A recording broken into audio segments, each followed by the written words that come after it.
Coup d'État déjoué au Mali. Les officiers félons ont commencé à parler. La France et Alassane Ouattara cités. Chris Yapi vous avait informé de ce qu'Alassane Ouattara, pour le compte de son ami Emmanuel Macron, était le principal chef d'orchestre du coup d'État au Mali. Certains badauds ont cru bon de clabauder. Cependant, comme la vérité finit toujours par triompher du mensonge, voilà que les officiers félons maliens ont commencé à dévoiler le complot. Ils reconnaissent qu'ils avaient des contacts avec Abidjan, qui les invitait, incitait et puis leur mettait une grosse pression pour qu'ils passent à l'action et exécutent le colonel Assimi Goïta. Chris Yapi a pu avoir accès à certaines confidences et les carottes sont cuites. Les preuves surabondent sur l'implication manifeste du pays occidental et d'Alassane Ouattara. Mais cela ne devrait pas être une surprise pour les Ivoiriens et les Africains, car Alassane Ouattara est un putschiste inguérissable. Depuis 1993, il ne fait que perpétrer des coups d'État et autres rébellions en Côte d'Ivoire, mais pis dans la sous-région également. D'ailleurs, il ne doit sa prise de pouvoir qu'à une rébellion.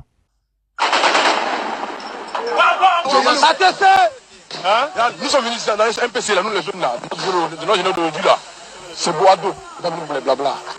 Le dictateur des lagunes, malgré ses 80 ans, continue de faire des coups d'État. Il est le plus putschiste du continent africain et peut-être même du monde.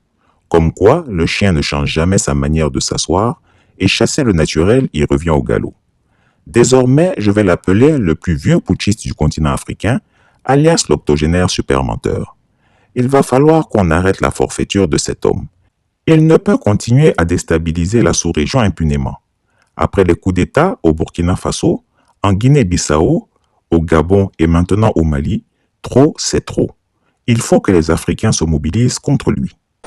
Et puis un jour, de 1989, Félix Houphouët-Boigny lui-même, dans le même esprit, amène ici, alors on ne peut pas le lui reprocher, un homme qui s'appelle Alassane Ouattara, que personne ne connaissait. Personne. Et pour des raisons que lui seul sait, subitement, il a décidé de devenir président de la République. C'est aussi simple. Et à partir de ce moment-là, ce pays n'a plus jamais retrouvé la paix. Jamais. Jamais. Alors, quand on rassemble tous nos problèmes d'un côté et qu'on prend Alassane de l'autre, dans la balance, qui pèse le plus? Alors, vous savez, il y a des natures dans la vie qui ne trompent pas. Un homme ne peut pas essayer de tuer un pays, de déstabiliser, promettre ouvertement qu'il va le rendre ingouvernable, promettre à ses habitants qu'ils n'auront jamais la paix sans être le diable, Makina Loka, Gourouza, sans être Belphégor. Il est le diable. Vous sous-estimez cette affaire. Alassane seul a créé les problèmes dans ce pays. Et on ne peut pas dire les choses par leur nom. Il n'y a rien d'autre entre les étrangers et nous. Il n'y a rien d'autre entre les Burkinabés et nous. Il n'y a aucun autre problème. Cela fait 100 ans que nous vivons ensemble. Nous n'avions pas de problème. Ni eux, ni nous. Même sur les terres, nous arrivions en fin de compte à nous entendre, quelque part. Or voilà que débarque quelqu'un qui dit que lui veut occuper le seul fauteuil que les Ivoiriens veulent. Vraiment, on lui dit non. Et quand on lui dit non, d'une manière ou d'une autre, en passant par le droit ou par d'autres moyens, on lui explique qu'il ne peut pas être président dans ce pays. Il vous dit, monsieur, je vais prendre ce pays. Et je vais vous dire pourquoi il ne faut pas sous-estimer ce qu'Alassane Ouattara dit. On a décidé qu'il n'était pas ivoirien quelque part, ou lui-même s'est arrangé pour ne pas l'être. Et le résultat, oui, parce qu'il a eu trop de nationalité quelque part, voici le résultat que cela a donné. Quand on lui a fait ce reproche, en 1999, il a créé un coup d'État. Croyez-moi, c'est lui qui l'a fait. Je le lui ai dit à lui, où il est aujourd'hui et il m'entendra. Il m'entend ou il m'entendra. Il sait que je le lui ai dit. Que c'est lui qui a fait le coup d'État. Il n'a pas simplement, parce que comme il a des dehors, parce que le vernis craque dès qu'on appuie dessus, il a des dehors civilisés, Il avait peur que l'opinion internationale le traite de putschiste. Alors il a mis des gens en avant en attendant des élections arrangées pour lui pour devenir président par la voie des urnes truquées.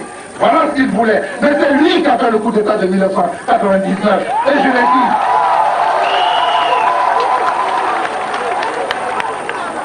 Mais comme au plan politique, ce n'est pas un génie. Peut-être en économie, parce que là je ne connais rien. Mais au plan politique, ce n'est pas un génie.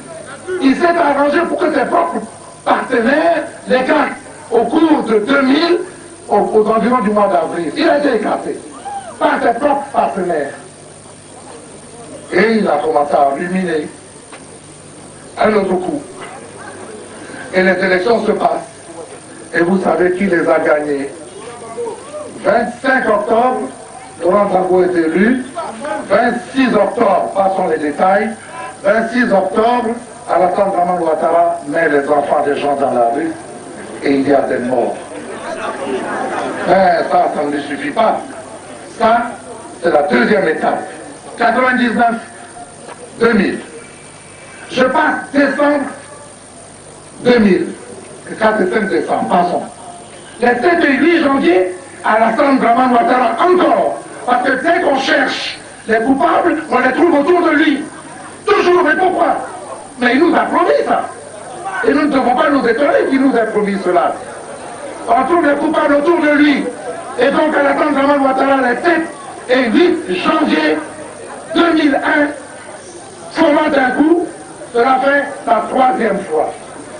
99, 2000, 7 et 8 janvier 2001. Mais en ce moment-là, observez bien ce qui se passe. En 2000, il met des enfants dans la rue, les met nus.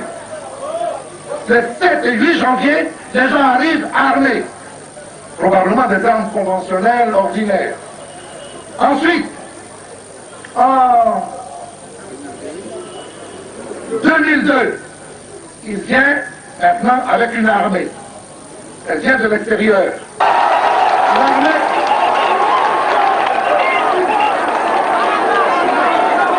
L'armée vient de l'extérieur. Et elle est fortement armée. Elle est équipée, mieux encore que notre propre armée. Avec quoi? Notre argent qui a été volé pendant que vous étiez malade et qui a été constitué en trésor de guerre. C'est ça qu'on dépense maintenant pour venir nous tuer. Cette armée entre à Abidjan. Elle tue des ministres. Elle tue des gens, des gendarmes, des policiers, des innocents prennent des balles perdues. Même les narcistes de Renault tombent pour rien. Parce qu'Alassane Dramane Ouattara a armé ces gens. Mais attention, cela fait la 4e fois. Alors quand je dis qu'il faut se méfier, qu'Alassane ne changera jamais, qu'Alassane ne renoncera jamais, jamais tant qu'il sera vivant, il ne renoncera, vous croyez que je m'amuse? Eh bien,